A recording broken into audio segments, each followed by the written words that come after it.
ब्रह्मानन्दं परमसुखदं केवलं ज्ञानमूर्तिं द्वन्द्वातीतं गगनसदृशं तत्त्वमस्यादिलक्ष्यम् एकं नित्यं गुणमचलं सर्वादिसाक्षिभूतं भावातीतं त्रिगुणरहितं सद्गुरुं नमामि विनायकं गुरुर्नौमि साकरेणामुष्टुतं ईशान्यचरणसान्निध्यात् जीवामुक्ता भवन्ति साकरेण श्रीविख्यातं ज्ञानदानपरायणं विनायकं वन्दे गोवन्दनमुक्ते ज्ञानप्रदां विलसत्वस्त्रां तनुज्ज्वलं अद्वैतभावकृतायुर्विद्यस्य ज्ञानेश्वरस्त्वगवाणवतीर्णमेव श्रीरङ्गनाथं गुरुराजवर्यं मोक्षणां ज्ञानदानैकदक्षं प्रभावतीक्षेत्रनिवासिनं तं नमामि वेदान्तविदामवरिष्ठम्। ही कालची दुरुस्ती करून घेतो. अभंग आहे तो आपला कणवा तुझी घोंगडी चांगली नवा ठाई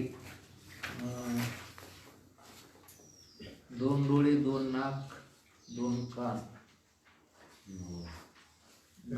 नऊ छिद्र जे आहेत ना, दोन डोळे दोन नाक दोन कान एक तोंड शिश्न आणि गुदद्वार मूत्रद्वार आणि गुदद्वार दोन डोळे दोन नाक दोन कान एक तोंड एक मूत्रद्वार आणि एक गुदद्वार.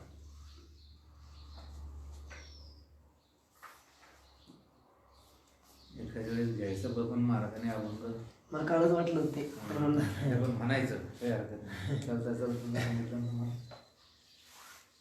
पाद आणि हस्त हे छिद्र नाही नेला.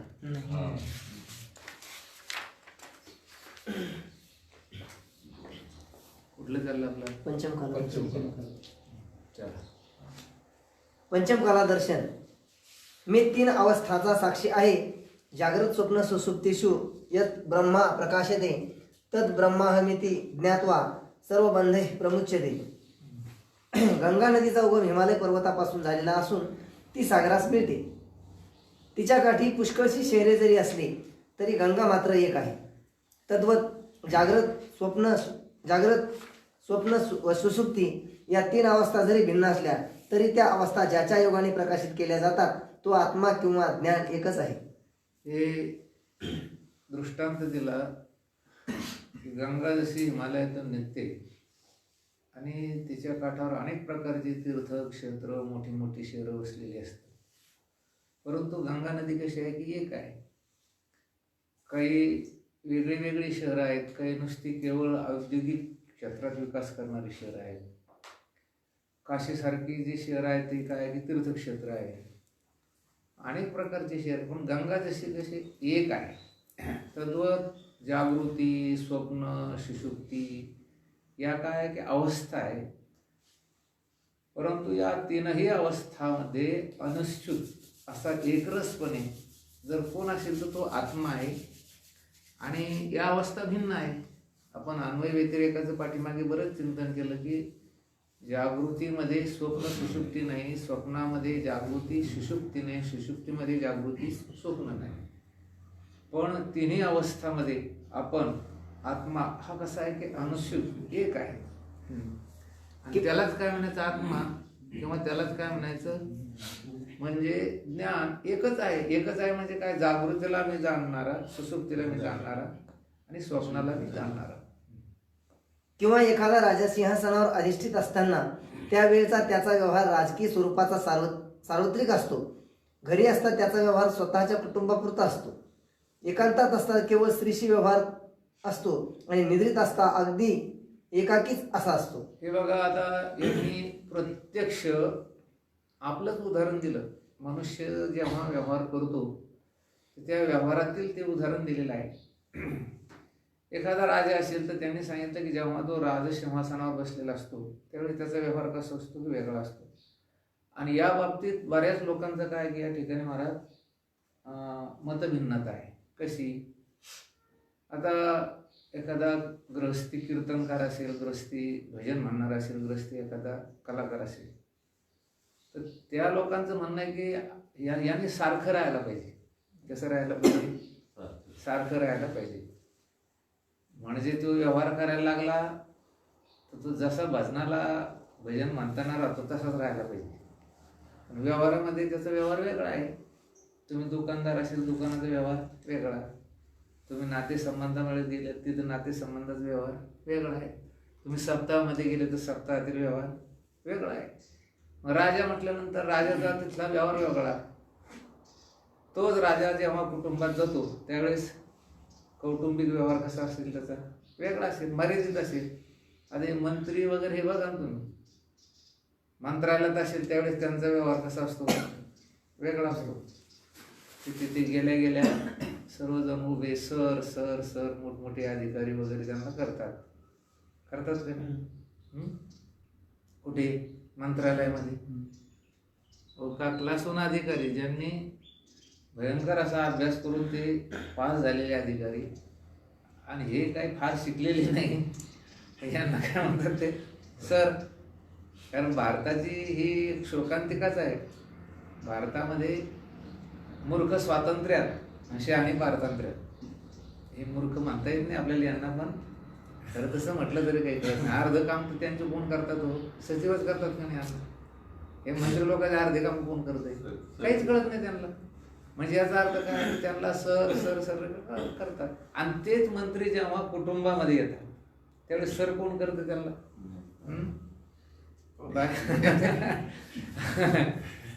बाहेर काय आहे की बाहेर सगळेचे सगळे त्यांना घाबरतात. घरी यांना थोडं घाबरावं लागतं. एवढा उशीर का? कोण म्हणते? त्यांची पत्नी. आणि म्हणून अशी एक गंमत सांगतात की एक सिंह बिबट्या असा खूप त्या जुन्या काळामध्ये, राजाच्या काळामध्ये, तो काही हाताला लागेना. राजाने सांगितलं जो कोणी याला मारेल त्याला अमुक अमुक बक्षीस, आणि जिवंत धरून जर आणला तर त्याला काय त्या ठिकाणी त्याच्या एक सोन्याचं त्याच्या पायामध्ये कडं. मग एका पहिलवानानं धरलं ते आणि धरून त्याच्यावर बसून त्याला लगेच राजदरबारात नेलं आणि कोंडून टाकलं. आणि मग राजाने काय केलं की त्याला त्या एक काय जे त्या काळात जे बक्षीस असेल ते कडं दिले त्याने ते पायात घातलं. मग काय बाबा त्या पहिलवानाचा सत्कार जालना जिल्ह्यात सत्कार, औरंगाबाद जिल्ह्यात सत्कार.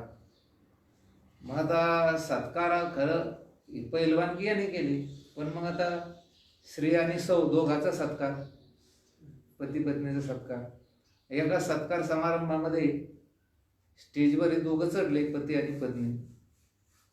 पत्नीच्या पायामध्ये 2 कडे आणि याच्या पायामध्ये 1 कड. हे असं सोन्याचं म्हणा, चांदीचं म्हणा, ते काय असेल ते बक्षिसाचं कडं.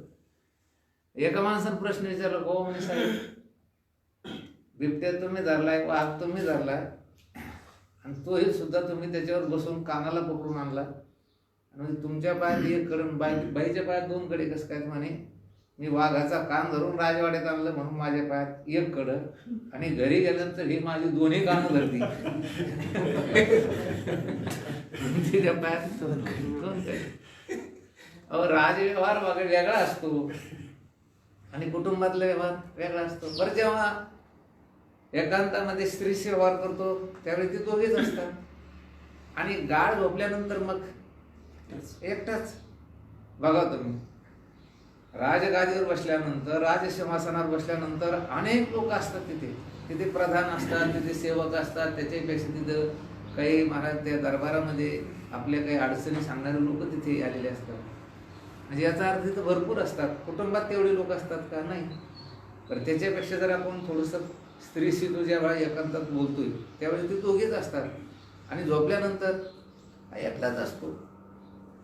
परंतु त्याला नावे भिन्न भिन्न आले. त्याला काय झालं की हा राजा, हा कुटुंब प्रमुख, हा पती, हा एकटा, अशी नावे भिन्न भिन्न आली. या व्यवहाराच्या कक्षा जरी भिन्न भिन्न झालेल्या असल्या तरी त्या सर्व कक्षातून राजा ही एक व्यक्ती अनुसूचित असते. राजा ही व्यक्ती एकच एक अनुस्यूत आहे.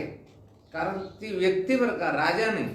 कोण? ती जी व्यक्ती आहे तर ती व्यक्ती एक आहे. राजेपणामध्ये ती व्यक्ती आहे, कुटुंब प्रमुखामध्ये ती व्यक्ती आहे, पती म्हणून जेव्हा तो राहतो त्यावेळेस ती एक व्यक्ती आहे, आणि जेव्हा तो एकटाच आहे तेव्हा ती एकटी व्यक्ती आहे. त्याचप्रमाणे जागृत स्वप्न सुषुप्ती अशा जरी अवस्था 3 असल्या तरी त्या तिन्हीचे साक्षी असे आत्मतत्व एकच आहे. हे बघा, जागृती म्हणजे भरपूर लोक, जसं राज दरबारामध्ये राजा बसल्यानंतर, राजसिंहासनावर बसल्यानंतर जसे अनेक प्रकारचे लोक असतात, तसे जागृतीमध्ये अनेक लोक असतात. स्वप्नामध्ये काय? स्वप्नामध्ये आपण जी कल्पना करू किंवा आपल्याला जेवढं स्वप्न पडेल तेवढीच लोक असतात. आणि सुषुप्तीमध्ये तर जागृतीही नाही, स्वप्नही नाही, तो एकटाच असतो. परंतु हे सगळं जरी असेल तर तो मात्र एकटा एक आहे. या अवस्था वेगळ्या वेगळ्या आहेत, याला नावं वेगळी वेगळी दिली, पण तो एकच आहे. जागृत स्वप्न सुषुप्तीषु स्फुटतरा या संविदृजंबते मनीषा पंचक या आत्मतत्वाच्या किंवा स्वरूप ज्ञानाच्या योगाने या तीनही अवस्था प्रकाशिल्या जातात. इतकेच नव्हे तर जागृत अवस्थेतील घटपटादी ज्ञानेही या आत्मज्ञानाने द्योतित होतात, आत्मज्ञानाने प्रकाशित होतात. ही फार मोठी मौज आहे याच्यामध्ये, की जागृतीमधील जे जे पदार्थ आहेत ते पदार्थ आणि त्या पदार्थाचं ज्ञान हे कशामुळे होतं? तर आत्मस्वरूपाच्या ज्ञानानं. खरं तर पदार्थ नाही. आपण थोडंसं जर अन्य लोकांची ख्याती थोडी स्वीकारली तर पदार्थ नसून पदार्थाचं काय आहे? ज्ञानच आहे. यालाच काय म्हणायचं? दृष्टी सृष्टीवाद. पदार्थाचा आकार बुद्धी धारण करते. पदार्थ जो आहे त्याचा आकार कोण धारण करते? बुद्धी धारण करते. पदार्थ कसला आलाय आणि त्या पदार्थाचं कुठे ज्ञान होतंय? जेव्हा बुद्धीने त्या पदार्थाचा आकार धारण केला तेव्हाच ते काय आहे? की पदार्थ आहे. म्हणून विषय हा चाललेला आहे की जागृतीच्या पदार्थातील पदार्थाचं प्रकाशन कोण करतंय? तर आत्मज्ञानानेच त्याचं प्रकाशन होतं. स्वप्नस्थ पदार्थाचं प्रकाशन कोण करतंय? आत्मज्ञानानेच त्याचं प्रकाशन होते. आणि सुषुप्तीचं प्रकाशन सुद्धा तो आत्मच करतोय, अर्थात आत्मज्ञान. आत्मज्ञान म्हणजे आत्मस्वरूपाचं ज्ञान. ते ज्ञान बुद्धीद्वारा, अविद्यावृत्तीद्वारा या पदार्थाचं प्रकाशन करतो. आत्मा करतो म्हटल्यानंतर आत्मा त्याचं प्रकाशन करतो असं जेव्हा जेव्हा म्हटलं जाईल ना, तर आत्मा एकदम स्वतः, त्याला आपण डायरेक्ट म्हणतो, तो कधी प्रकाशन करीत नाही, प्रत्यक्ष तो प्रकाशन करीत नाही. त्याला मग एकतर अंतःकरण वृत्ती किंबहुना अविद्यावृत्ती किंबहुना तुम्ही त्याला बुद्धी म्हणा, ती बुद्धी लागल्याशिवाय त्याचं प्रकाशन होत नाही. बरं का बबन दादा, ही गोष्ट ध्यानात ठेवायची. आत्मा हा कधीच एकदम असं त्या ठिकाणी प्रकाशन करीत नाही, एकदम एकटाच डायरेक्ट या पदार्थाला आपण पाहतो असं नाही. अंतःकरण वृत्तीद्वारे किंबहुना अविद्यावृत्तीद्वारे त्याचं प्रकाशन. अर्थात ज्या ज्या वेळेस ज्ञान झाले त्या त्या वेळेस आत्मवस्तूचेच दर्शन होत असते. हे मग ज्ञान झालं की आत्मवस्तूचं काय होतं? की दर्शन होतं. हे बघा, पदार्थ आहे का ज्ञान आहे? आता आपण तसं जर चिंतन केलं, सूक्ष्म चिंतन केलं, तर आपण आता या फोटोकडे बघितलं तर फोटो आहे का? तर फोटोचं ज्ञान आहे. आता तर ज्ञानानेच त्या फोटोचा आकार धारण केला. आणि हे जे ज्ञान आहे, हे ज्ञान बुद्धीचं आहे का आत्मस्वरूप ज्ञान स्वरूप आहे? तर आत्मस्वरूप आहे. म्हणजे बुद्धीमध्ये सुद्धा जर ज्ञानाचं प्रगटीकरण झालं तर ते ज्ञान कोणाचं आहे? आत्म्याचं आहे. मग आत्म्याचं ज्ञान बुद्धीमध्ये, आणि बुद्धीच्या द्वारे ते थोडं काय होतं? विशेष होतं. आणि या जगातील पदार्थ म्हणून तुम्हाला जे जे पदार्थ भासतील ते ते ज्ञान स्वरूप किंबहुना सच्चिदानंद स्वरूप आहे असं दर्शन झालं पाहिजे. वस्तूशी जाणं जाता जाणण्याची वस्तू तत्वता, मग जाणणे आणि जाणता काय असेल? काय? वस्तूशी जाणू जाता जाणण्याची वस्तू तत्वता. आपण वस्तूला जाणायला गेलो तर जाणणारा जो आहे तोच ती वस्तू आहे. आणि मग जाणणे आणि जाणता कैसा असेल? जाणणारा आणि जाणता राहत नाही. पाहता पाहणे दुरी सारून या. कळालं नाही बाबा मला? कारण देव पावायसी गेलो. हा, देव पावायसी गेलो. ते देवच होऊन ठेवलं. देव पाहायला गेलो काय? आपण जग पाहायला गेलो तर जग होत नाही, देवच होतो. कारण पदार्थ नाही, पदार्थ ज्ञान आहे. आणि पदार्थ ज्ञान नाही तर स्वरूपभूत काय आहे की ज्ञान आहे. आणि ते ज्ञान म्हटलं सचित आणि आनंद. आदित्य चंद्र अग्नी इत्यादी तेजोरूपे शांत असता या पुरुषाचा व्यापार कोणाच्या प्रकाशाने होतो असा जनकाने यज्ञवल्क्य महर्षीस प्रश्न केला असता त्याचे जे उत्तर आहे ते याच आत्मतत्व प्रकाशाचे आहे. हे बघा, आदित्य म्हणजे सूर्य, चंद्र, अग्नी इत्यादी तेजोरूपे शांत असतात. शांत असतात म्हणजे काय, ते त्यांच्या स्वमहिमेमध्ये असतात.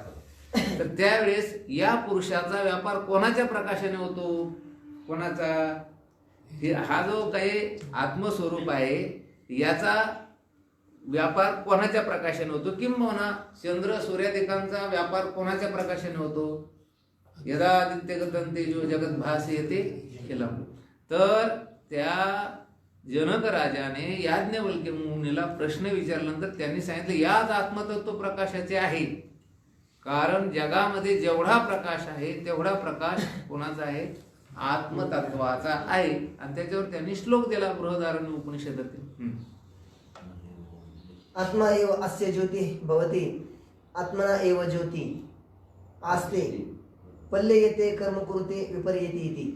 अशा प्रकारे जागृतीतील आत्म्याचे प्रकाशकत्व सांगून त्याच्याच पुढे सही स्वप्न भूत्वा इमं लोकम अतिक्रामती मृत्युहो रूपाणी इत्यादी त्याचे स्वप्न व सुषुप्ती काळी त्याच स्वयंप्रकाश आत्म्याच्या योगाने त्या त्या अवस्थेतील व्यवहार घडत असतो असे सांगितल्याने तो आत्मा या तिन्ही अवस्थाचा साक्षी आहे आणि तेच या कलेचे दर्शन आहे. या कलेचं दर्शन कुठलं आहे की जागृती, स्वप्न, सुषुप्ती या तिन्ही अवस्थाचा आत्मा, आत्मा म्हणजे आपण, आपण म्हणजे आपलं स्वरूप, हे काय आहे की साक्षी आहे. इति पंचम कला दर्शन समाप्तम. षष्ठ कला दर्शन प्रपंच मिथ्यात्व वर्णन. हे आता इथपर्यंत काय केलं, इथपर्यंत हे जे 2-3 कला आहे, पंचकोश विचार, त्याच्यानंतर 3 देहाचा मी द्रष्टा, ते वेष्टीच्या दृष्टीने आत्मविचार याच्यामध्ये केला. आपण काल बघितलं की या विचार चंद्रोदयामध्ये किंबहुना विचार करीत असताना 3 प्रकारचा विचार आहे. तत्वविचार, आत्मविचार आणि ब्रह्मविचार. तत्वविचार एक शिल्लक मांडला पण तरी सुद्धा चांगला आहे. तत्व म्हणजे कोणते, पंचमहाभूत, मन वगैरे इथपर्यंत जो विचार आहे त्याला कोणता विचार म्हणायचा, तत्वविचार. आत्मविचार, आत्मस्वरूपाचा विचार हा आत्मविचार आहे. आणि आत्मा ब्रह्मरूप आहे हा कोणता विचार आहे, ब्रह्मविचार. तर आता जे चाललं चिंतन या कलेमध्ये, तर प्रपंच मिथ्यात्व वर्णन, प्रपंच मिथ्या याचं वर्णन सुरू आहे.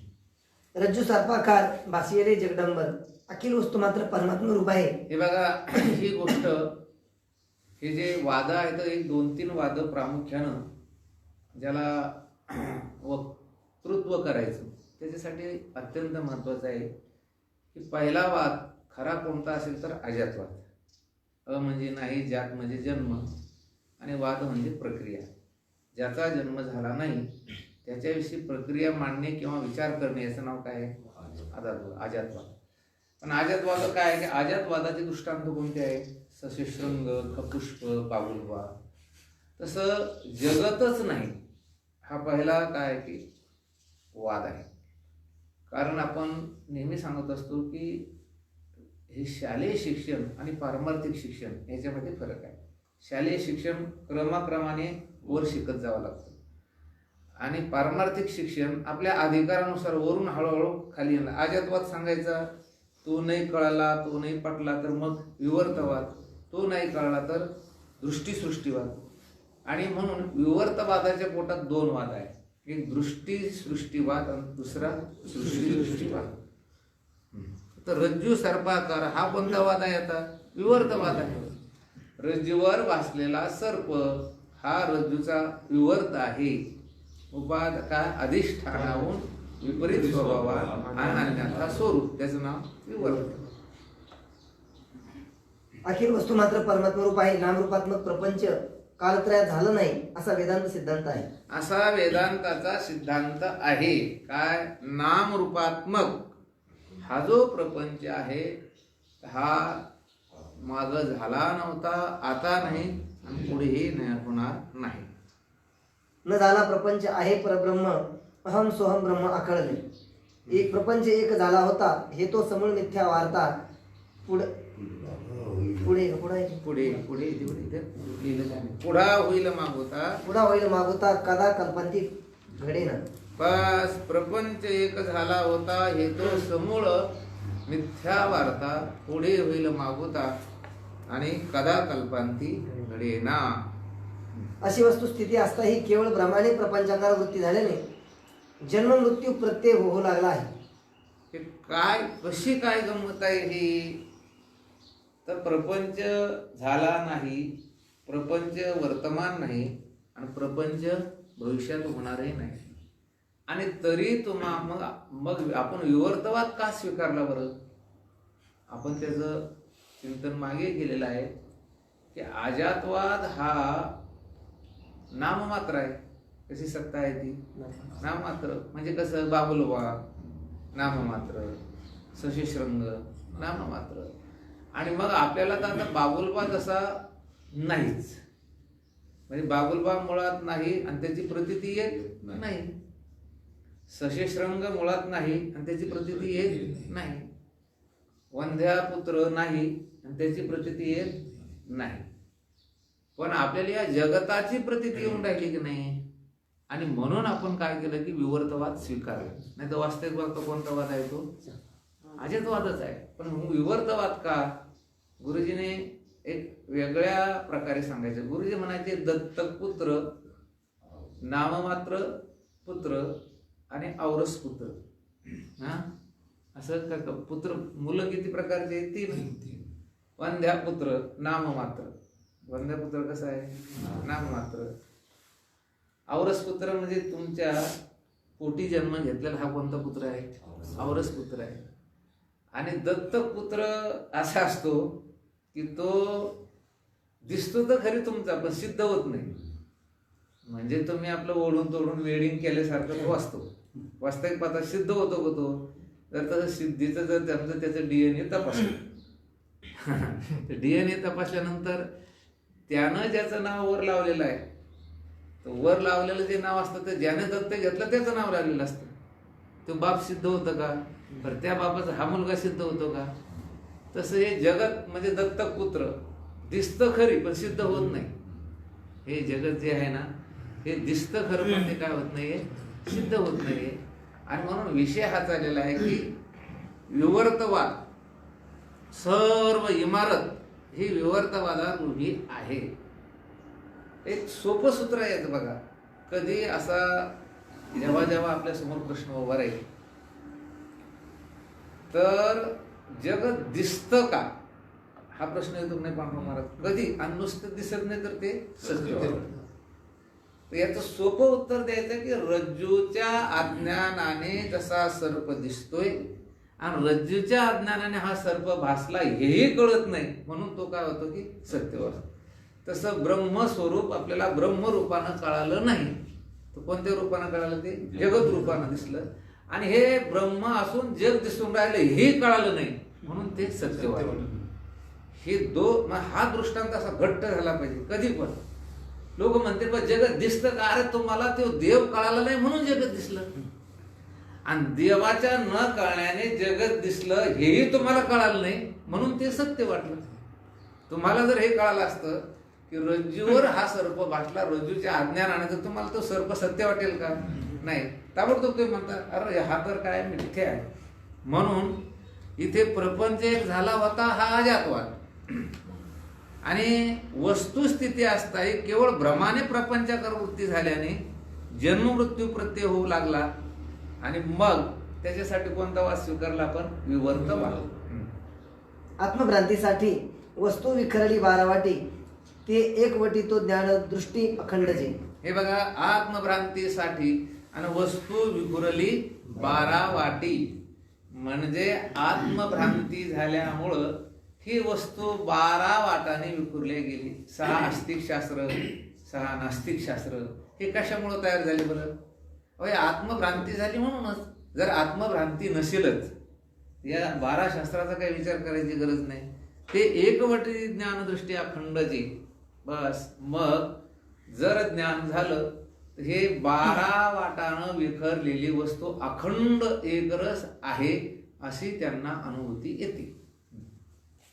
जयाचे अनवसरे दृष्टाले दृश्याचे मोहिरे जो भेटत खेळ सरे बहुरूपची हे. जयाचेनी अमृतानुभूती होती.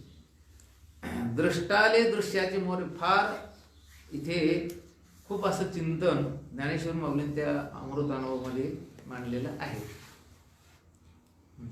भ्रांतीचे पौराणिक उदाहरण पांडवांच्या राजसूय यज्ञात मयासुराने दाखवलेली आपली चतुराई. या चतुराईत जळाच्या ठिकाणी स्थलाचा भ्रम व स्थलाच्या ठिकाणी जलाचा भ्रम होईल. भ्रांती भ्रांती भ्रांती म्हणजे काय? आपल्याला सर्वांना माहिती आहे की त्या पांडवाचा राजसूय यज्ञ सुरू झाला तर मयासुराने काय केलं होते की तिथे ते महाल बनवला होता नाही का. तो महाल कसा होता? चतुराई अशी होती की जिथे पाणी तिथे जमीन दिसायची, जिथे जमीन तिथे पाणी दिसायचं, जिथं दरवाजा तिथं भिंत आणि जिथं भिंत तिथे दरवाजा. हे मायासुराचे काय आहे? त्याचं घर मायासुर असते पण त्याचं नाव काय? मयासुर. ज्याप्रमाणे दुर्योधन राजा जलाच्या ठिकाणी स्थल समजून जलात पडून त्याचे कपडे वगैरे भिजले व ज्यामुळे त्याचा आंधळ्याचा मुलगा आंधळा असे भीमाने म्हणून उपास केला तो किंवा चालू व्यवहारात आपण तिथे आपल्याला माहिती आहे की जेव्हा दुर्योधन जातोय आणि दुर्योधन गेल्यानंतर मग ते थोडा आरंभला थोडा त्याला तिथे एकदा तर डोकंच लागलं त्याचं कशाला भिंतीला. त्याला वाटलं इथे दरवाजा त्याच्यामध्ये हे झालं. जिथे जमीन आहे तिथे पाणी दिसायचं. मग ते जिथे पाणी होतं ते जमिनीवर चालला आणि त्यानं ते असं त्याची वस्त्र काय केली थोडी वर केली. त्याला वाटलं इथे पाणीच आहे. अरे त्याला वाटलं ही जमीन आहे. आणि मग जिथे जमीन होती सडक होती तिथं काय दिसू लागलं? पाणी. आणि मग नाही जिथे समजा जमीन होती तिथे पाणी, जिथे पाणी होते तिथं काय दिसू लागली? जमीन. मग त्याला वाटलं ही जमीन आहे, रस्ता आहे. ते बेधडक गेलं पडलं तिथे. ते चुकलं त्यांच्याकडनं. भीम नाही म्हटलं तिथे द्रौपदी म्हटली. अंधे के पुत्र अंधे आंधळ्याचे मुलं आणि महाभारताचा आरंभ तिथून झाला. महाभारत जे सुरू झाले हे काय आहे की तिथून सुरू झालं महाराज. हे असं कधी बोलायचं नाही. हा हे दोष असून दोषाचं कधी उच्चारण करायचं नाही. शिकवीत असताना करायचं परंतु त्याला काय की दोष असून कधी दोष म्हणायचं नाही. किंवा चालू व्यवहारात आपण आघाडी दोष असून दोष कुणाला सांगायचे? जिज्ञासूला. कुणाला सांगायचे? दोष असून दोष कुणाला सांगायचे? ते जिज्ञासूला सांगायचे. तुम्हावर अत्यंत ज्यांचा विश्वास आहे त्याला सांगायचे. आणि जर समजा एखादं विप्रलंबक असेल, तुमच्यावर त्याची श्रद्धा नाही, भावना नाही आणि त्याला जर तुम्ही दोष असून दोष सांगितले मग त्याला राग येतो, त्याला काय होतो? क्रोध होतो आणि तो काय करतो? तुम्हाला विरोध करतो. आणि म्हणून एक म्हण आहे की गाढवाला काय म्हणायचं आपलं? गोपाळ शेठ, जा बाबा तू तिकडेच जा. चालू व्यवहारात आपण आघाडीत बसून प्रवास करीत असता गाडीच्या दोन्ही बाजूचे वृक्ष वगैरे अचल असतात ते चल आहेत असे वाटते.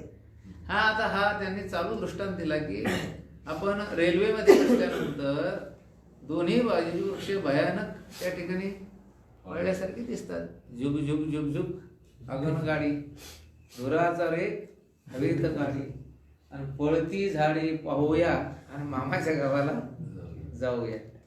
आता हे गाणे या कविता आता धुरच गाडीत नाही, आग गाडीत आता काय.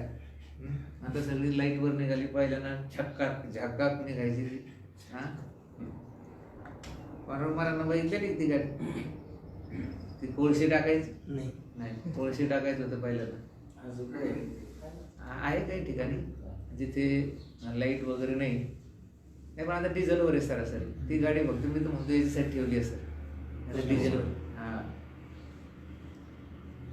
अशा प्रकारचे अनेक भ्रम या व्यवहारात आपणास होत असतात. याच न्यायाने सर्वात मोठा भ्रम म्हणजे अनात्म प्रपंचाचा. बस अनेक भ्रम आहे. त्या अनेक भ्रमापैकी सगळ्यात मोठा भ्रम जर कोणता असेल तर अनात्म प्रपंचाचा. प्रपंच नसून प्रपंच दिसणे हा सर्वात मोठा भ्रम आहे. हा प्रपंच मुळात सत्य नसताना तो आपणास सत्यसा वाटतो. शास्त्रीय भाषेत या भ्रमाच्या कारणाचे निरनिराळे प्रकार करण्यात येतात. शास्त्रीय भाषेमध्ये या भ्रमाचे कारणाचा जो विचार केला तर हा निरनिराळ्या प्रकारे करण्यात येतात. त्या त्या प्रकारच्या भ्रांतीच्या निरासाकरिता निरनिराळे दृष्टांत देण्यात येऊन या निरनिराळ्या कल्पना व्यक्त करण्यात येतात.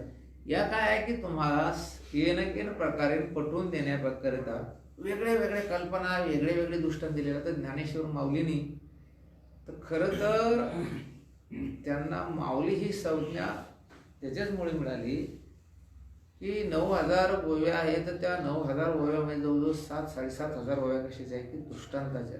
एका सिद्धांतासाठी 5-5, 6-6, 7-7 असे दृष्टांत दिलेले आहे की जे दृष्टांत की जी उदाहरणं ज्ञानोबारायांना कशी काय त्या ठिकाणी महाराज आकलन झाली असंही आपल्याला वाटतं.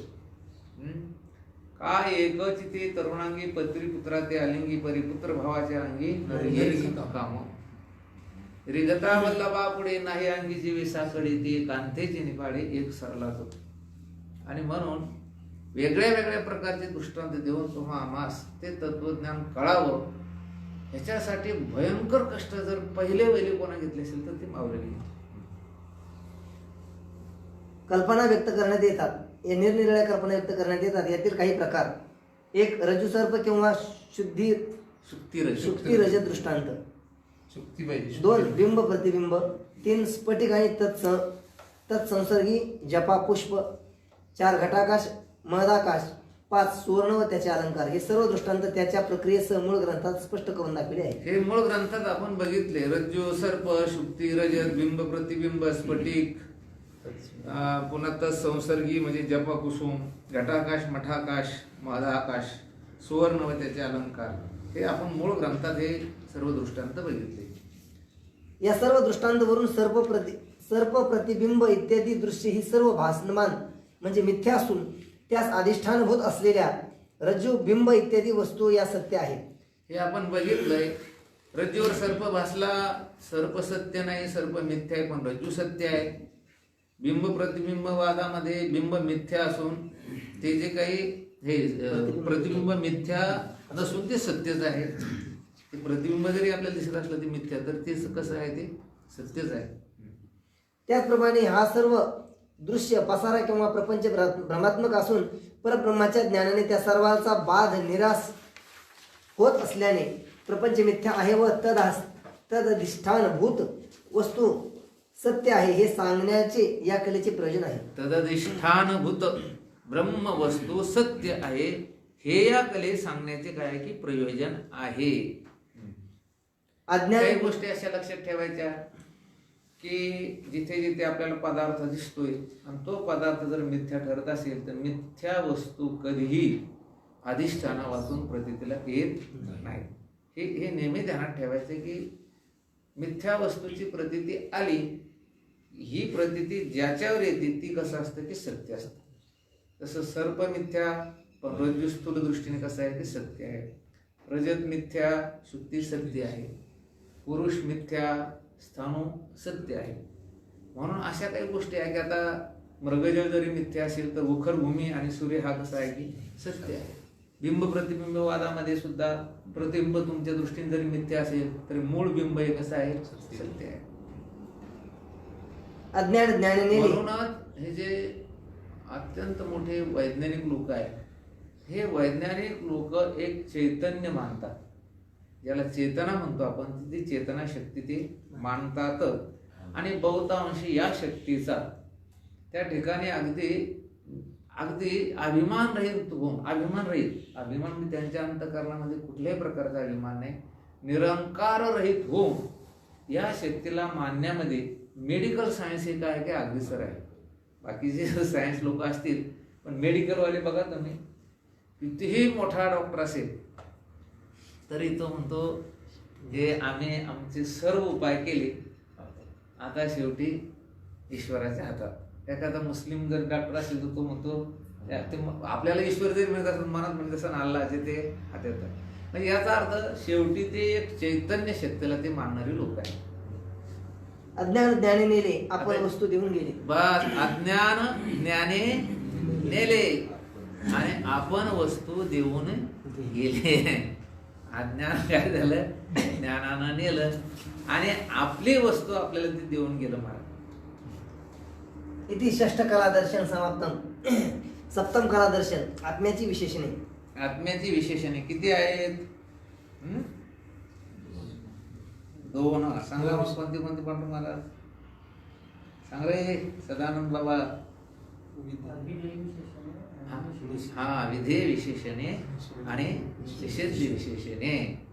सधवा हे कोणतं विशेषण आहे? विधेय विशेषण आहे. आणि विधवा हे कोणतं आहे? निषेध विशेषण आहे. शुद्ध, बुद्ध, मुक्त, चित, आनंद हे सर्व विधेय विशेषणे आहेत. आणि निषेध कोणते आहे? अनंत, अखंड, निर्विकार, असंग हे सर्व कोणते आहेत? आणि हे बघा संत वाङ्मयामध्ये मग तिथे तिथे विशेषणे आलेली आहे. समजा आता कोणतीही विशेषणे जरी म्हटली तरी शेवटी आपल्याला बोध जो होतो तो कोणाचा होतो? परब्रह्माचाच होतो.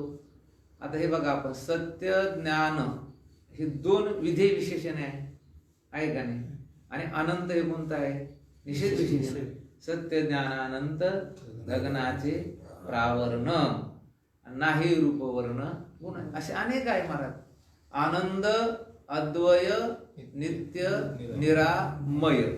आता याच्यामध्ये आनंद, अद्वय आणि नित्य ही कोणती विशेषण झाली? ही विधेय विशेष. आणि निरामय हे निषेध विशेषण झालं. आणि जे का निज ध्येय योगी आहे असे हे आपल्याला संत वाङ्मयामध्ये कळालं पाहिजे की आता इथं कोणते नि हे आलं की असं समजायचं निषेध विशेषण. जे नि आलं नाही असं समजायचं हे कोणतं आहे की विधेय विशेषण आहे. तुका म्हणे जे जे बोला ते ते साजे या विठ्ठला. काही म्हणावं तुम्ही, तुका म्हणे जे जे बोला आणि ते ते साजे या विठ्ठला. आपल्याला काही बोललं तर काही साजत नाही. हे माणसाला काही बोला तुम्ही, मूर्ख म्हणलं तर मूर्ख सुद्धा साजत नाही बोलणं. हा, गाढव म्हणलं तर गाढवाचा अपमान एक नाही पाठवून म्हणा. तसं गाढव म्हटल्यानंतर गाढव कुणाला म्हणायचं? हे हे सदानंद पोराला म्हणायचं गाढव. तुला माहितीये का? मूर्ख माणसाला गाढव म्हणायचं का? अरे शहाणपण आणि मूर्खपण जिथं एका ठिकाणी नांदत आहे त्याचं नाव गाढव आहे. बरं का? गाढव कोणाला वेड्या माणसाला गाढव म्हणतो किंवा एखाद्या मूर्खाला काय म्हणतो? गाढव म्हणतो. गाढव गाढव म्हणताना चांगला विचार करायचा की शहाणपणा आणि मूर्खपणा एकाच ठिकाणी आहे, त्याला खरं गाढव म्हणा. किती गाढव निघते असे भरपूर गाढव निघणारे मला, फार भयंकर गाढव निघते. आणि आपण काय करतो? निव्वळ मूर्ख माणसाला, पापी माणसाला काय म्हणतो? गाढव. त्याला महाराज वेगळं म्हटले. त्याला काय म्हटले महाराज? की त्याला सुकर नाही तरी काय थोडी आणि श्वान सुकरे बापुडी. त्याला डुक्कर म्हटले आणि त्याला पुत्र म्हटले.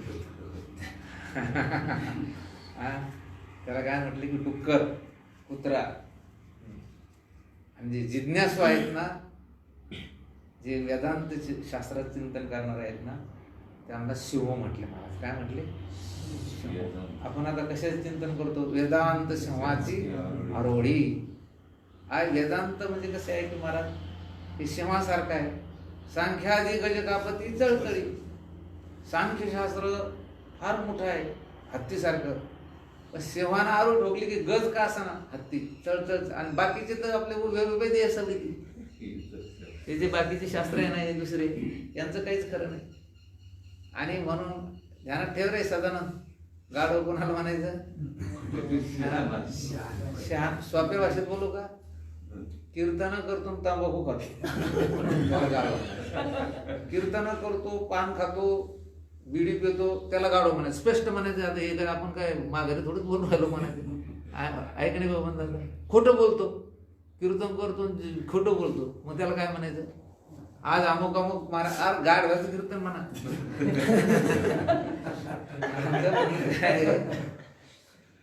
अहो गाढव कितीही तहान लागली तरी गढूळ पाणी पित नाही. किती किती त्याच्याकडे गुण चांगला आहे बरं, तो किती सद्गुण आहे त्याच्याकडे, कितीही तहान लागत त्याला, कधी ते महाराज त्या ठिकाणी कडून पाणी पिणार नाही. आणि जगात एकही प्राणी असा नाही त्याला विष मिश्रित अन्न दिल्यानंतर तो खात नाही. बैल बघा तुम्ही तुमच्या बांधावर जर त्या गवतावर जर औषध मारलं बैलांना कळत नाही, खातात आणि मारतात. कुत्रं बघा तुम्ही विष काढून भाकरी टाका त्याला ती खाते. गाढव कधी खाणार नाही, कधीच नाही. गाढव लगेच त्यानं ते असं उंगलं बरं का छगन मारा काय होतं ते लगेच त्याला खात नाही. हा इंग्रज अधिकारी पहिल्याने बरोबर काय ठेवायचे गाढव. त्यांना माहित होते की हे भारतातील लोक आपल्याला विष घालून मारून टाकतील, ते गाढवाला सोबत ठेवायचे.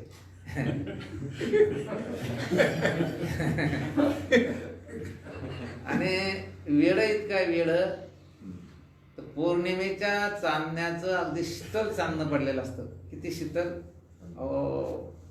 त्याच्यात शरद ऋतू असावा आणि पौर्णिमेचं चांदणं असावं, म्हणजे कोजागिरी पौर्णिमा आणि पौर्णिमेचं चांदणं. आणि अशा चांदण्यामध्ये सुद्धा ते गाढव भिंतीच्या कडेला त्या पडछायेमध्ये उभं राहतं. का बरं पण ऊन लागन म्हणतात हे नाही महाराज. आता मूर्ख गेलं नाही का ते. अरे पावसाळ्यात खराब आणि उन्हाळ्यात जाड होतो. कारण पावसाळ्यामध्ये त्यानं कितीही खाल्लं ते लेड, त्याचं मन चटुर मन म्हणते, याला कोणतं मन म्हणते, लेड म्हणतात आपल्या. किती खाल्लं त्याचं काय भरत नाही पा मन, मानसिकता नाही. काही माणसं खूप खातात पण मन भरत नाही त्यांचं, मग त्याच्यामुळे त्यांना ते अंगाला लागत नाही चांगलं. आणि मग ते गाढव पावसाळ्यात खराब का छगन दादा, त्याला वाटतं काहीच खाल्लं नाही बाप्पा, किती गवत राहिला मागं पाहिलं तरी गवत, पुढं पाहिलं तरी गवत.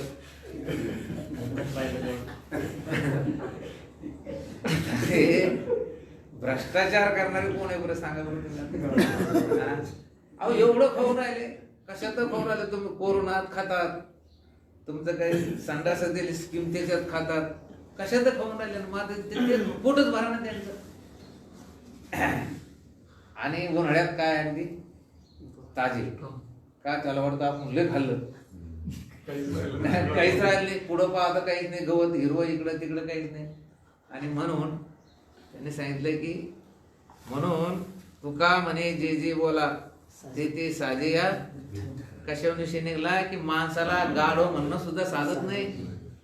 आणि देवाला काही म्हणा तुम्ही, विठाई किठाई माझे कृष्णाई कानाई रंगाई हो. का बरं, तर देव सर्व बाजूने चांगला आहे. राम बरवा, कृष्ण बरवा, सुंदर बरवा बाई. तुम्ही देवाला काही म्हणा तरी देव त्या गवळणी शिव्या द्यायच्या, ते ते साजे या विठ्ठल. तरी ते त्या गवळणीचं बोलणं आणि त्या देवाला ते काय व्हायचं की ते साजायचं. मनोवाचातीत तुझे हे स्वरूप, येतो वाचो निवर्तनते अप्राप्य मनसासह. अशा प्रकारचे आत्म्याचे स्वरूप असल्याने त्याचे ज्ञान होण्याकरता भूमितीतील बिंदूच्या व्याख्येप्रमाणे श्रुती मातेने आत्मस्वरूप द्योतक काही विशेषणे उपयोगात आणलेली आहे. हे भूमिती शिकत असताना त्याच्यामध्ये काय असतं बरं, पहिला अगोदर तुम्हाला कुठेतरी एक अगोदर त्याला बिंदू द्यावा लागतो. तद्वत श्रुती मातेने उपजल्या बालकाशी नाव नाही तयाशी ठेविलेने नावेशी बोधित उठी. तसं श्रुती मातेनं काही त्या ठिकाणी त्याला द्योतक काही अशी विशेषणं दिली. वास्तविक पाहता ती विशेषणं ही देण्याची काही गरज नाही. ही विशेषणे विधे आणि निषेध्य अशी दोन प्रकारची आहेत. ही दोन्ही प्रकारची विशेषणे सापेक्ष आहेत, म्हणजे विशेषणाने लक्षित होणारा जो अर्थ तो तद्विरुद्ध अर्थाचा बाध करणारा आहे. हे बघा, या विशेषणाने कसे होतं की त्या विशेषणाच्या विरुद्ध जो अर्थ असतो त्याचा काय होतो, बाध. समजा असंग म्हटल्यानंतर संगरूप जो प्रपंच आहे त्याचा काय करायचा, बाध. आणि नंतर तो परमात्मा कसा आहे की असंग आहे. उदाहरणार्थ आत्मा सत्य स्वरूप आहे, म्हणजे सत्य विरुद्ध किंवा सत्य प्रतियोगी जे असत्य ते असत्य स्वरूप नसून तद्विरुद्ध असे सत्य स्वरूप आत्म्याचे आहे. हे बघा, आता आपण सत्य शब्द वापरला. सत, आत्मा कसा आहे की सत आहे. मग सत म्हटल्यानंतर किंवा सत्य म्हटल्यानंतर असत्य हे त्याच्या विरुद्ध आहे. सत्य विरुद्ध कोणतं आहे? असत्य आहे. मग त्या सत्य विरुद्ध किंवा सत्याचा प्रतियोगी कोण आहे? असत्य आहे.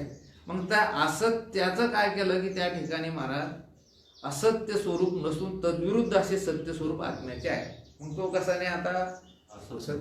असत्य नाही, असत नाही, तर तो कसा आहे की सत आहे.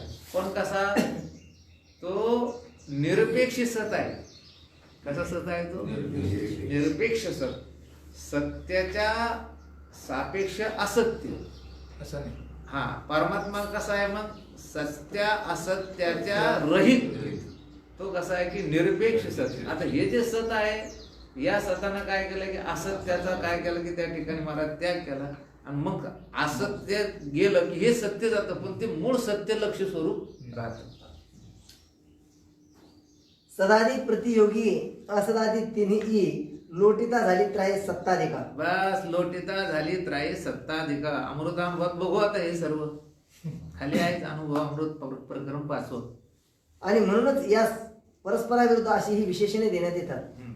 मूळ ग्रंथात उदाहरणादाखल दोन्ही प्रकारची 10 विशेषणे दिलेली असून दोन्हीच्याही शेवटी इत्यादी म्हणून म्हटले आहे. त्यावरून इतरही पुष्कळ विशेषणे घेता अशी येतील. पुष्कळ विशेषणे आहे. त्याची आपण आता माऊली ज्ञानोबा यांच्या ज्ञानेश्वरीमध्ये अशी चिक्कार अनंत विशेषणे आहे. पुन्हा किती? अनंत. त्याचा अंत नाही. न सत्तन्ना सदुच्यते अचरम चरमेवच. हे गीतेमध्ये आलेले आहे. ते कीर अनाम अजाती. अनाम अजाती हे कोणतं विशेषण आहे? निषेध विशेषण आहे. न सत्तांना असुद्धुच्यते हे कोणतं आहे की निषेध विशेषण. आचरम हे कोणतं विशेषण आहे? निषेध विशेषण. शब्दाची शक्ती अचिंत्य असल्याने अव्यक्त अशा आत्मस्वरूपाचा बोध होण्याकरिता शब्द प्रमाणाचाच आश्रय घेणे जरूर असल्याने ही विशेषणे देण्यात आलेली आहे. काय आहे समका? शब्दाची शक्ती अचिंत्य आहे. लौकिक व्यवहार असो किंवा वैदिक व्यवहार असो, तर कशाने हो राहिला हा सर्व?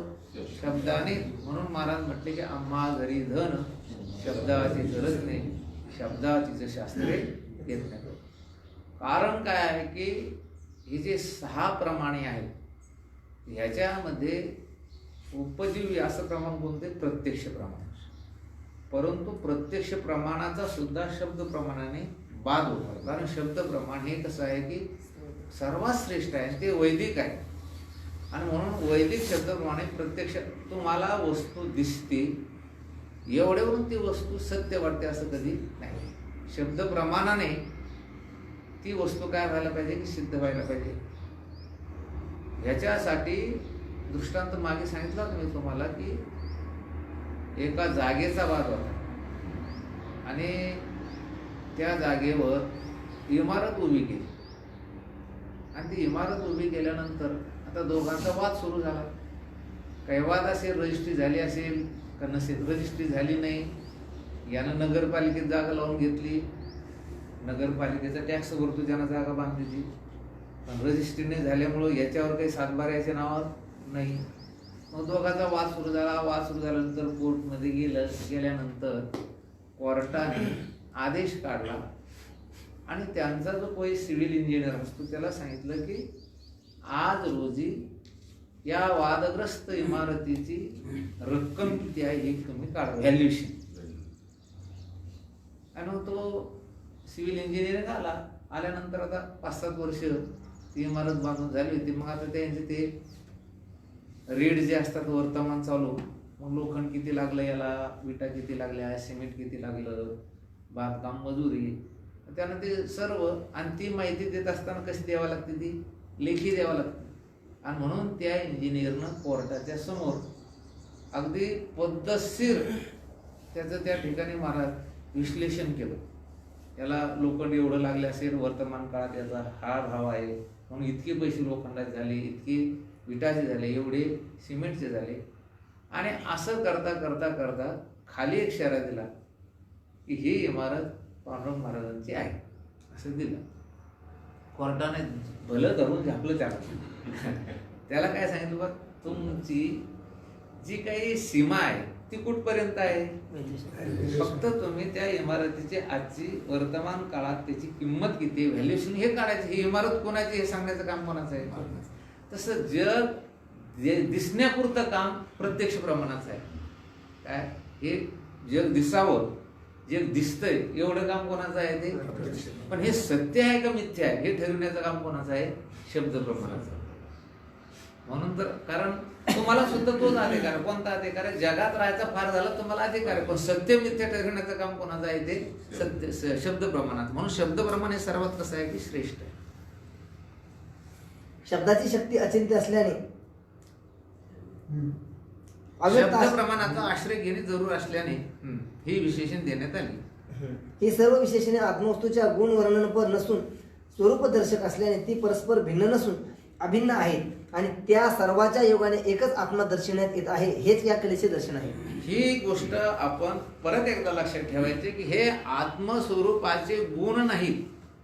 हे जे विशेषण आहेत सत, चित, आनंद, शुद्ध, बुद्ध, मुक्त, हे त्याचे गुण नाही, हे त्याचे स्वरूप आहे. 10 नाही 1000 विशेषणे जरी असेल तरी परमात्मा मात्र कसा आहे की एक आहे. आणि म्हणून ही भिन्न जरी असली तरी दिसायला भिन्न आहे, पण हे स्वरूप दर्शक असल्यामुळे ती सर्व कशी आहे की अभिन्न आहे. इति सप्तम कला दर्शनम समाप्तम. अष्टम कला दर्शन सच्चिदानंद विशेष वर्णन. सत्यम ज्ञान मनंतम ब्रह्म. सत्य ज्ञानानंत गगनाचे प्रावरण नाही रूप गुण वर्णच येते. मागील कलेमध्ये आत्म्याच्या विधेय विशेषणामध्ये सच्चिद आनंद हे 3 आत्मस्वरूपाची विशेषणे देण्यात येऊन तेथे त्याचे सामान्यपणे वर्णन करण्यात आले. या कलेमध्ये या विशेषणांचे विशेष स्वरूप वर्णन करण्यात येत आहे. आता ही जी कला आहे अष्टम कला, 8वी कला, तर याच्यामध्ये सचित आनंद याचं विशेष वर्णन करण्यात आलेलं आहे. अमृतानुभवामध्ये याचं खूप असं वर्णन केलेलं आहे. कोणतं? सचित आणि आनंद. तैत्तरीय उपनिषदातील ब्रह्मवल्लीमध्ये ब्रह्माचे स्वरूप लक्षण देताना सत्यम ज्ञानम अनंतम अशी 3 पदे उपयोगात आणलेली आहेत. हे त्याने उपनिषदात संदर्भ इथे दिला की ब्रह्मवल्लीमध्ये ब्रह्मस्वरूपाचं स्वरूप लक्षण प्रतिपादन करीत असताना सत्यम, ज्ञानम, अनंतम अशी 3 पदे उपयोगात आणली आहेत. यातील पहिल्या दोहोंनी सत आणि चित यांचा बोध होत असून आनंद शब्द हा उपनिषदातील अनंत शब्दाहून निराळा आहे. हे बघा, आनंद शब्द हा उपनिषदातील अनंत या शब्दाहून निराळा आहे. परंतु त्याच उपनिषदात आत्म्याचे आनंद स्वरूप यदेश आकाश आनंदो नस्या असे पुढे 7व्या अनुवादकात दिलेले आहे. त्यांनी सांगितलं की तिथे अनंत शब्द जरी आला तर पुढे त्याच उपनिषदामध्ये अनंत पदाच्या जाग्यावरती कोणता पद घातलेला आहे? आनंद हे पद घातलेलं आहे. आपल्या या कलेमध्ये अन्वय व्यतिरेक न्यायाने ब्रह्माची ही 3 लक्षणे अबाधित आहेत हे स्पष्ट करण्यात आलेले आहेच. परंतु ज्ञानेश्वर महाराजांनी अनुभवामृताच्या 5व्या प्रकरणात या पदांचे विवरण करताना कापुराचा दृष्टांत देऊन ज्याप्रमाणे उजा, द्रुती, मार्दव एव गुण विशिष्ट 3 पदे कापूरपणास आटणी होऊन जातात, त्याप्रमाणे सच्चिद आनंद ही 3 पदे आनंदात आटून जातात असे जास्त म्हटले आहे. हे बघा, ज्ञानेश्वर माऊलीने ही सच्चिदानंद पदे कशी आहेत हे सांगत असताना त्या अमृत अनुभवामध्ये कापूर कसा आहे तर उजाळ म्हणजे पांढरा, शुभ्र. द्रुती म्हणजे त्याला काय आहे की सुगंध आहे. आणि मार्दव म्हणजे मऊ. पांढरे पण, सुगंध आणि मऊ पण, हे 3 गुण आहे का एकाचेच आहे 3 दिसायला, परंतु एकाच गुणाचे ते कापूर आहे. तसं सचित आणि आनंद ही 3 पदे जरी आपल्याला वेगळी वाटली तर ती स्वस्वरूपाच्या ठिकाणी पदे काय होतात? त्या आटून जातात, ती विरून जातात. एरवी सच्चिदानंद भेदे चालेली 3 पदे पण 3 उणी आनंदे केली येणे. 3 उणी आनंदे केली येणे. हे जे ब्रह्माचे आनंद स्वरूप आहे तेच आत्म्याचेही स्वरूप असल्याने आत्मनस्तु कामाय सर्वं प्रियम भवती असे बृहदारण्यक श्रुतीप्रमाणेच याकडे सिद्ध करून दाखविले आहे व तेच या कलेचे दर्शन होय. सुखरूप ऐसा तुझ्या कोणी सांगा माझ्या पांडुरंगाचे नितो. बस हे तुकोबरायचं प्रमाण त्यांनी दिले. आणि म्हणून कामाय आत्मानुस्तु कामाय सर्वं प्रियम भवती. इति अष्टम कला दर्शनम समाप्तम. नवम कला दर्शन अवाच्य सिद्धांत वर्णन. आता कोणता सिद्धांत चाललाय? अवाच्य. याच्यामध्ये आपण हे बघितलं मला वाटतं, सापेक्षीय, निरपेक्ष, सत्यता, नंतर चिदत्व, ही सगळी पद. आणि मग कोणतं आहे? अवाच्य. अद्वैती तो नाही बोलासी कारण, जेत परेसी पडे मिठी, तेत नादा सळू मुठी, मा वावरिजेल हे ओठी, के हे आहे हे के आहे. हे अद्वैतत्व नाही बोलासी कारण. चला, मागील एका कलेमध्ये आत्मवस्तूची विधे आणि निषेधे अशी विशेषणे देऊन त्या विशेषणाने लक्षित होणारे जे स्वरूप ते आत्मस्वरूप होय असे सांगण्यात आले आहे. आपण मागे ह्या कलेमध्ये काय बघितलं?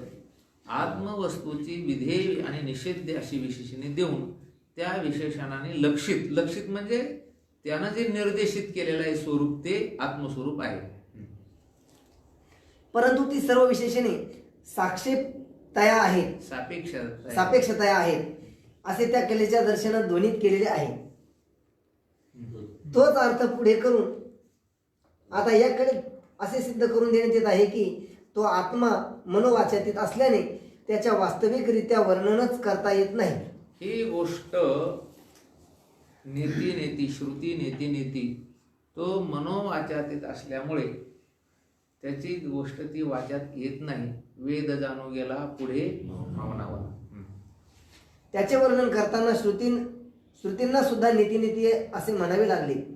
हे बघा, श्रुती सुद्धा नेती म्हटली, याचा अर्थ श्रुतीला कळालं नाही असं नाही बरं का. कारण त्याचं स्वरूप कसं आहे? मनाच्या वाचेच्या अतीत आहे, पलीकडे आहे.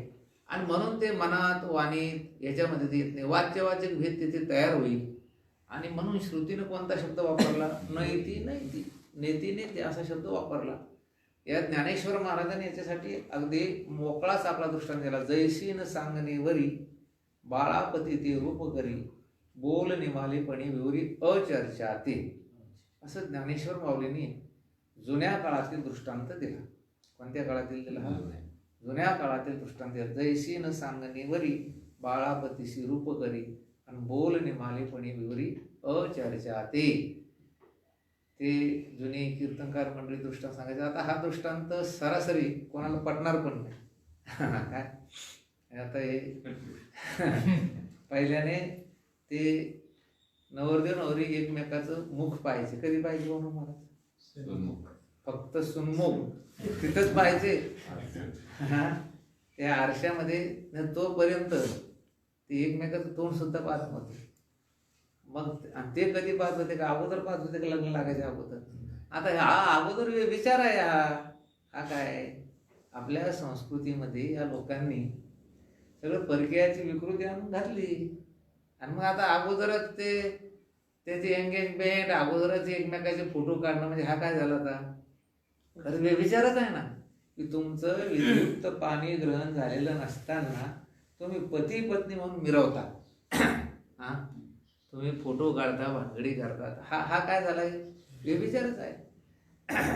पण ज्ञानेश्वर माऊलीने सांगितलं की पूर्वी जेव्हा प्रथमतः तो पती पत्नीला आणायला जायचा, तर त्या काळामध्ये आणायला जायचं म्हटल्यानंतर त्याचं मग त्या ठिकाणी जेवण वगैरे, मग तो एकटा जात नव्हता. कुटुंबातले माणसं घेऊन जायचं. कोण घेऊन जायचं? त्याचं भाऊ, चुलत भाऊ, ज्याला आपण बोळवण म्हणतो, अशी बोळवणीला तो जायचा. मग त्याचे काही मित्र सुद्धा तो बरोबर न्यायचा. आणि मग ते असे ऊन घेत बसली असे, समजा ऊन खात असे. मग ती मैत्रिणी त्या मुलीला विचारायची, तुझा हा पती आहे काय? म्हणजे मग टोपी घातलेली आहे का? ते असं नाही म्हणायची. डावीकडे भांग पाडलेला का? ते असे काय म्हणायची. आणि मग जेव्हा त्या मुलीने मैत्रिणीने तिच्याच पतीकडे निर्देश केला, हा तुझा पती आहे काय, त्यावेळेस काय करू लागले? ते तिचं नाही म्हणणं उभं केलं, तिने थांबवलं. मग तिच्या नाही म्हणण्यामध्येच तो पती आहे हे सिद्ध होतं. वेद जाणू गेला पुढे मौनावाला, याच्यामध्येच त्या ब्रह्मस्वरूपाची सिद्धी झाली. नेती म्हणजे काय? त्याला कळालंच नाही असं नाही, कळालं पण बोलता येत नाही. ते मनोवाचातीत स्वरूप आहे. म्हणून तिथे काय म्हटली? ती नाही ते हा दृष्टांत परफेक्ट बसतो तिथे. ते नाही नाही नाही नाही नाही याचा अर्थ ते म्हणता येत नाही. म्हणून आता तिने वेद काय काय न बोली, वेदाने काय काय सांगितलं नाही. जगात जे नाही सांगायचे ते सांगितलं वेदाने. तुम्ही गर्भाधानापासून कधी गर्भामध्ये गर्भधारणा झाल्यापासून मग त्या गर्भाधानावर कुठले संस्कार करावेत आणि शेवटी हा मृत्यू पावल्यानंतर याची त्या ठिकाणी महाराज ज्याला आपण 15 दिवस होतात ते 15 दिवसापर्यंत सर्व संस्कार वेदामध्ये सांगितले. काही सांगितलं की नाही, कसं राहायचं, ब्रह्मचारी, गृहस्थ, वानप्रस्थ, संन्यासी, या सर्व गोष्टी सांगितल्या. पण वेदाने ब्रह्मस्वरूपाबद्दल वेद जेव्हा बोलायला गेला त्यावेळेस मात्र तो थांबला. पण थांबला म्हणजे त्याला ते कळालं नाही असं नाहीये, पण तिथे त्याला ते बोलता येत नाहीये आणि म्हणून तो थांबला. त्याचा उपदेश करणारे पण आपण काय करतो, आपण ठोकून देतो, अरे वेदाला कळालं नाही तर तुम्हाला आम्हाला कसं काय कळेल. काही लोक काय म्हणतात, वेदाला तर ते देव कळाला नाही, पुसू नका बाई वेदाशी काही कळलीच नाही, शेष शिनला झाल्यात 20 सहस्र जेव्हा जेव्हा, आणि आपण देतो ठोकून. अरे वेदाने किती त्याचं चिंतन केलं महाराज, पण वेदाला माहित होतं की हे कसं आहे की मनोवाचाचे स्वरूप आहे. आपण नेहमी बोलतो की बुद्धी चिंतन करीत करीत करीत कुठे जाईल, अगदी अशी जवळ जवळ जाईल, पण नंतर त्याला ते दर्शन होईल का त्याचं नाही. मग ती बुद्धी अशी काय करते की मागुती फिरते. त्याचा उपदेश करणारे सद्गुरू यांनाही त्यांच्या शिष्यास ज्ञान करून देताना मौन धारण करावे लागले. हे आहेत ना की गुरुला सुद्धा शिष्याला ज्ञान करून देताना मौन धारण करावे. ते रामचंद्र प्रभूच्या आणि वशिष्ठ गुरुच्या संबंधात ही कथाच घडलेली आहे की योग वाशिष्ठ सुंदर कथा आलेली की रामाने वशिष्ठ गुरुला प्रश्न विचारला की गुरुवरे मला खरं तत्व कसं आहे ते सांगा. त्यावेळेस वशिष्ठ म्हणे मौन धारण केलं, डोळे बंद केले, गुरुजी बसले. रामाला असं वाटलं बा एक उत्तर ध्यानात आणत असते, काही स्मरण करीत असते. पुन्हा 1 तास झाला, मग रामाने सांगितलं गुरुवर्य मी तुम्हाला प्रश्न केला त्याचं उत्तर कधी देता, मग त्याचं उत्तर हेच आहे, मी जे थांबलोय हेच त्याचं काय आहे की उत्तर आहे. गृहस्थो मौनम व्याख्यानम शिष्यास्तु छिन्न संशय संशय. हा श्लोकार्थ प्रसिद्धच आहे. आत्मा हा नित्य स्वयंसिद्ध असल्याने मागील कलेत ज्या ज्या विशेषणांनी त्याचे स्वरूप वर्णन करण्यात आले आहे त्या सर्व विशेषणाचा वाच्यार्थ न घेता लक्षार्थ घेणे म्हणजे त्यास विशेषणाचा वाच्यार्थ घ्यायचा नाही. ब्रह्माची निरपेक्ष सत्यता, मायेची सापेक्ष सत्यता, पुढे कोणतं पद तयार झालं, सत्पद, आणि त्याच्यामध्ये वाच्यार्थ सत्पद वाच्यार्थ झाला, तो काय झाला, आणि लक्षार्थ कोण झाला मग निरपेक्ष सत्यता. ते निरपेक्ष सुद्धा निघून गेलं, मग काय राहिला अवाच्य. काय राहिलं, निरपेक्ष हा शब्द पण नाही राहत. निरपेक्ष शब्द कशामुळे आला, पुढे सापेक्ष सत्यता, आणि सत्पदाचं ते काय वाच्य आहे. आपण काय म्हटलं मग ब्रह्मचैतन्याचं ज्ञान, बुद्धिवृत्तीचं ज्ञान, आणि पुढे काय चितपद वाच्य, चितपद वाच्यार्थ. मग तो वाच्यार्थ काढला की माग जे ब्रह्मस्वरूप आत्मस्वरूप लक्षार्थ सुद्धा राहत नाही, मग काय राहतं अवाच्य. आत्मा हा नित्य स्वयंसिद्ध असल्याने मागील कडे ज्या ज्या विशेषणांनी त्याचे स्वरूप वर्णन करण्यात आले त्या सर्व विशेषणाचा वाच्यार्थ न घेता लक्षार्थ घेणे म्हणजे त्या विशेषणांनी बोधित होणारे जे गुणधर्माधिक त्या सर्वांचा निराश किंवा बाध करून त्या गुणधर्माधिकांनी विरहित असा शुद्ध किंवा सिद्ध आत्मा आहे असे ज्ञान करून घेणे हेच या कलेचे दर्शन आहे. या कलेचं दर्शनच हे आहे की अवाच्य सिद्धांत वर्णन. त्याचं नावच दिलं त्यांनी, हेडिंगच दिलेलं आहे की अवाच्य. मग तिथे वाच्यार्थ लक्षार्थ हा सर्व काढून टाकायचं. नायम आत्मा प्रवचनेन लभ्यो न मेधया न बहुनाम श्रुतेन यमे वैश्य वृणुते तेन लभ्यः जेत शब्दाची लिही पुसे तेनेची चावळी पैसे दुजयाच्या रागी रुसे एक पणाजो इति नवम कला दर्शन समाप्तम. दशम कला दर्शन सामान्य विशेष चैतन्य वर्णन. हे बघा, सामान्य विशेष चैतन्य वर्णन. आता काही सामान्य विशेष हा भेद त्याच्या ठिकाणी नाही, परंतु तुम्हाला आम्हाला कळण्यासाठी दिले.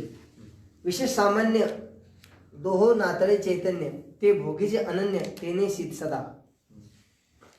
मूळ चैतन्य निर्विषय अखंड एक रस असे आहे. त्याच्या अशा स्वरूपात त्याचे ज्ञान होणे व ते कार्यकर्तृ होणेही शक्य नाही. हे बघा, मूळ चैतन्य निर्विषय आहे. निर्विषय आहे म्हणजे कुठलाही विषय त्याच्या ठिकाणी नाही. अखंड आहे, एक रस आहे. एक रस आहे, अखंड आहे, ते कुठं खंडित नाही. जागृत, स्वप्न, सुषुप्ती, बाल, तारुण्य, वृद्ध या सर्व अवस्थामध्ये ते आहे.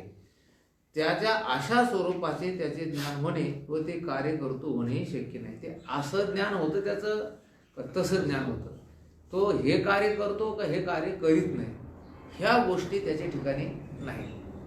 तिथं काय आहे की त्याला असं म्हणू नये तसं म्हणून तसं काय, मलया निळ शितळू पालवी नाही गाळू आणि सुमनाचा परिमळू गुंफिता नाही.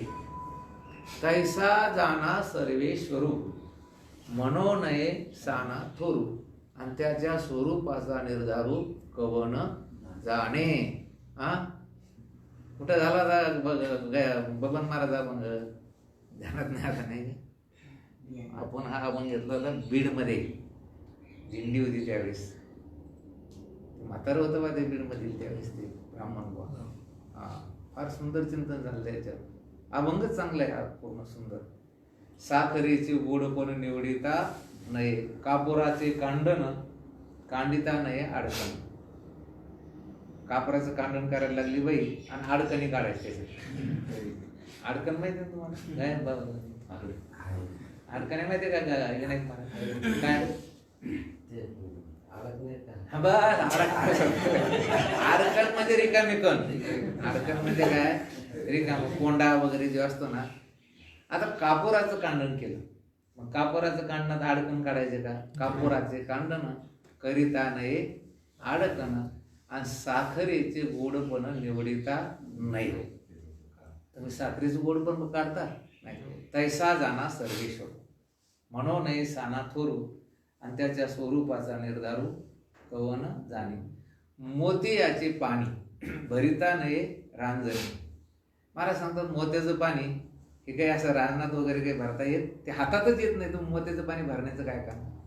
बरेच आपण काय शेवटी ज्ञानोबराने सांगितलं, विठ्ठल रुक्मिणीचे भांडणी आणि कोण करील सोडवणी. ज्ञानदेवाची चरण का निवृत्तीची चरणी श्री ज्ञानदेव. आता तुमच्या गावात तुमच्या घरात भांडणं लागले, तुमचे वडील सोडवितील, वडिलाचे त्याच्या बायकोचे भांडणं लागले, तुम्ही सोडू शकत नाही. गावातले लोक सोडतील, गावातल्या सरपंचाचे त्याच्याच बायकोचे भांडण लागले तर आमदार सोडले, आमदाराचे जर बायकोचे त्याचे भांडणं लागले तर एखादा मुख्यमंत्री सोडेल, मुख्यमंत्र्याच्या बायकोचे आणि त्याचे भांडणं लागले तर एखादा लग्नावाला पंतप्रधान सोडेल. आता राष्ट्रपतीचे त्याच्याच बायकोचे भांडणं लागले, कोण सोडेल? सोडेल एखादा कुठला तरी युनोचा माणूस. पण विठ्ठल रुक्मिणीचंच भांडण लागलं. कोणाचं? आपल्या जगाचा मायबाप असणारा श्री विठ्ठल आणि रुक्मिणी या दोघांचं भांडण लागलं. कोण करील सोडवणे? आता त्यांचे भांडण कोणी सोडावं? म्हणून माऊली ज्ञानोबराय म्हणले, निवृत्तीच्या चरणी श्री ज्ञानदेव तैसा जाना सर्वेश्वर. जसं विठ्ठल रुक्मिणीचं भांडण कोणाला सोडवता येत नाही, तसा हा परमात्मा कसा आहे असा का तसा. ते भांडण कसं कसं भांडणं नाही, भांडणं आहे तसं काही म्हणता येत नाही. आणि म्हणून ज्ञानेश्वर महाराज म्हणतात, म्हणू नये साना थोरू त्याच्या स्वरूपाचा निर्धारू कवन जाणे. कोण जाणार आहे त्याच्या स्वरूपाचं? माझ्या बाला हेही म्हणू नये आणि माझ्या बाला तेही म्हणू नये. बस.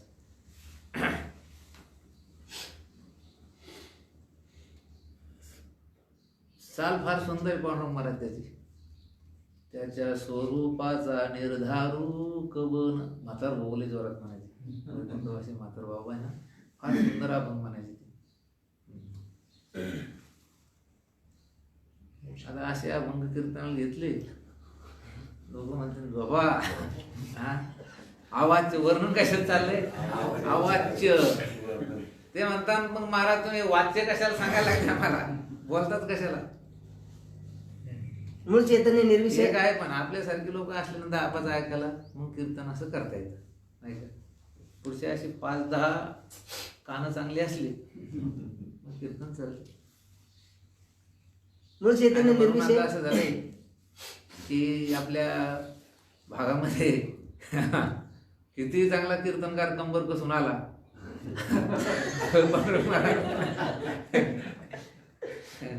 आता आपण काय, तुम्ही काय त्याला काय म्हणता का काही बिचारी, काय तुम्ही आपले साधे आपले फक्त श्रवण केलेली माणसं आपण काय म्हणतो का, काय म्हणत नाही. पण त्यांच्या बांडीपणा इथं चालत नाही. त्यांना म्हणतात सांगावंच काय अरे भगवान म्हणी ना काय त्यानं कोणा कीर्तन कसं केलं ते कोण्या पात्रात आम्हाला सुरुवात झालं कळून राहिला म्हणे. कळतच ना बाबा, आपल्याला नजर येते ना. हा.